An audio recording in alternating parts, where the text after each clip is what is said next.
everybody. Dan Illman, Mike Beer. Huge evening of racing at Penn National on Friday night. I believe there are 6 stakes races, and the main event's race number 6, the Grade 2 Penn Mile, 3-year-olds on the turf. Let's take a look at this field. Please scan or click the QR code for Race of the Day access on your mobile devices, including free formulator PPs. Mike, the 2 major dude, getting a little bit of class relief. Doesn't matter if it's dirt, synth, or turf. This horse seems to show up every time for Todd Pletcher. Yeah, that's his real advantage. It is not only is he really versatile, Dan, and he happens to be very talented, but he's got turf form. This is one of those races, an 8-horse field, pretty good purse on the line here, graded stakes race. There's a lot of horses in here who are just complete unknowns on the surface. And it'll be very interesting to see if those horses, several of them which have shown speed on dirt, can transfer that form, can transfer that speedy ability early on turf. We throw up the Timeform US pace projector. Recruiter is a very fast horse on dirt. I have a feeling he's going to get to the front in here. Fletcher is another horse trying turf for the first time. We'll see if he has that kind of speed. I think Candidate, showing up as a first-time gelding, has to be close to the pace. Yeah, I agree with you. I'd much prefer Candidate as a horse. He's pretty talented anyway, but much prefer him when he's aggressively ridden early, Dan. We'll see what they decide to do from post 8. I kind of agree with you, though, about the 5 Recruiter. If they're going to run him in this race and try turf for the first time, I don't see why they'd be rating early. The horse with the fastest Timeform US late pace rating is the 7 behind Enemy Lines. You see that LP flag over his chiclet. If the pace is hot, that horse could be closing late. Let's start things off with the 1. That's Mo Visitor, a horse that won over the synthetic surface at Presque Isle Downs last year sprinting. They've tried him in several stakes races. It hasn't worked out. They're putting the blinkers on. This barn does good work. They're underrated, especially with turf horses, but I do think Mo Visitor has to take a step forward. It's just such a tough spot for him, Dan. I mean, his overall turf form isn't that good. As you've already mentioned, they tried him in some stakes along the way. Those didn't really work out. He was no match for Major Dude in the Pilgrim last year. I know it was yielding turf, and this horse was right off of a maiden when stretching out, but he didn't run well at all in that race. It just feels like a really tough spot for him. So Major Dude did win the Grade 2 Pilgrim as a 2-year-old. This year, he's already won the Grade 3 Kitten's Joy. He was second in the Jeff Ruby Stakes on synthetic behind 2 Phils, who came out of that race and flattered the performance with a good second in the Kentucky Derby. Last time out, he had a pretty good trip in the American Turf at Churchill Downs. He has the tactical speed to find those trips. Those horses are just a little bit better than the ones he's going to be facing on Friday, it seems. Yeah, that's definitely what it looks like. I mean, that American Turf felt like a pretty loaded field for this division. That's not the case here. This feels like really nice class relief for Major Dude. He ran well in the American Turf anyway. His overall turf form really, really good. You already mentioned, we talked about his versatility anyway, Dan, about all different surfaces. He's also one of those horses who's just not going to be compromised by pace in this race. If they go slow, it's not going to affect him. If they go fast, it's not going to affect him. I think he's way the horse to beat in here. Fletcher is the number 3, trying grass for the first time. He's by Blofeld. The dam went 0 for 2 on the turf. She's foaled 1 turf runner. That horse did not succeed on the surface. I need to see more turf pedigree. Yeah, I didn't like the pedigree either. You mentioned this. There's one other foal from this dam who tried turf, and I guess you could look at those running lines. He didn't win either of those races. They're as good as the dirt performances, so maybe the surface isn't going to matter. That filly's also a full sister to this horse. So I don't know, maybe he'll handle turf. Even if he does, he's going to have to improve. Upstate and Back is a 3-time winner. One of those races was for a tag. One was going 4.5 on dirt at Penn National. The last one was a 3 life going 3/4 at Penn National. So not only is there a surface question as he tries turf for the first time, but also distance. I'm not sure I love the Uptown Charlie Browns on turf. The dam went 0 for 1 on the grass. Again, I need to see more turf in the pedigree. Yeah, he's just hard to make a case for surface questions, distance questions, class questions. You're going to get a big price if you like him. I think he'd be a real surprise if he won here.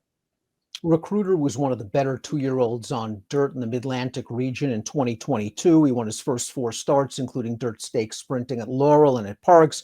They ran him in the Gotham. They caught a muddy track. They caught a lousy post. They caught a fast pace. I liked that they gave him a little bit of time. They were grouped last time out in an easy 2-turn off the turf race. He won by the length of the stretch.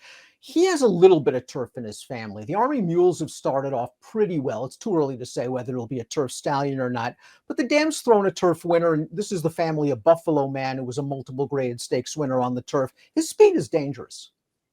Yeah, I think his speed is dangerous. And more than anything else, he's a talented horse, I think. So if he does transfer over, even if he doesn't love it, if he can just handle it and run close to his best race here, maybe he's dangerous on the lead then. I don't want to bet him in here, but I do respect his chances. Tuskegee Airman, the number 6, showed a lot of promise last year for trainer John Service. I really liked his debut win on Pennsylvania Derby Day. Didn't really love his second lifetime start, a race where he won at Delaware, and then he ended up being the favorite in the Remsen, caught a very wet track, and just really didn't fire his best shot. He got a little bit of a late start to this year. I talked to John Service before the race. He said he used the last race, the Gold Fever, as a prep for this. That being said, I'm not sure about the turf in this family. The dam is a half to team of teams and team colors, but I think most of the big names in this family are dirt. Yeah, I kind of disagree with that. I think there's a lot of turf in this pedigree, sort of hidden actually. It's a street sense, and I don't mind them on the turf. I mean, listen, yeah, are there dirt horses in here? Good dirt horses? Yeah, but I mean, this is the family of Warfront, who, while he made his name as a racehorse on dirt, is a really good turf sire. And there's just a lot of grass in this family. If I was going to take a shot against the favorites and do it with one of these surface switchers, it would be this horse. Behind Enemy Lions is the number 7. This horse won his North American debut against stakes horses at Gulfstream Park in the Cutler Bay. And I'm interested in your take on his trip last time out in the American turf. He kind of hopped a little bit at the start. Pratt dropped him inside. He's last on the rail turning for home. Now, he didn't really have a straw in his path in the stretch. He was able to advance on the inside, eased out late, kind of passed a few tired horses. Did you think if he got to the outside, he would have done a little bit better, or is that the best he can do? Yeah, I mean, I wouldn't argue too hard with anybody who thought he was going to be closer. I didn't really feel like he had a ton of trouble in there, Dan. I thought ultimately it worked out pretty well for him, and it was a race where, it wasn't impossible to make up ground. There were horses closing in that race. I just didn't think he had a big excuse, but that being said, I thought he ran fine in a really, really tough field, and he's so lightly raced. I think he's one you have to seriously consider in here.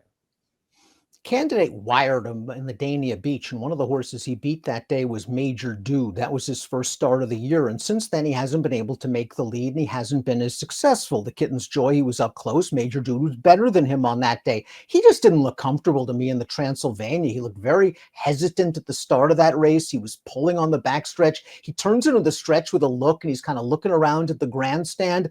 I have a feeling that's one of the reasons why he was gelded after that race. If he can get forward, he has some races. Yeah, he does. I think this horse is actually pretty talented. I do sort of prefer him when they sort of go forward with him and use his speed a little bit. But listen, he's run okay without the lead as well. So maybe it's one of those things where he's just going to learn as he goes. This horse is talented. He's a contender in here. Before we get to our top selections, please click the subscribe button on the Daily Racing Form YouTube channel for the latest DRF videos. Top pick time for the Penn Mile. Mike, I hate to chalk out in this situation. I have a feeling Major Dude's going to go off a lot less than that 8-5 on the morning line.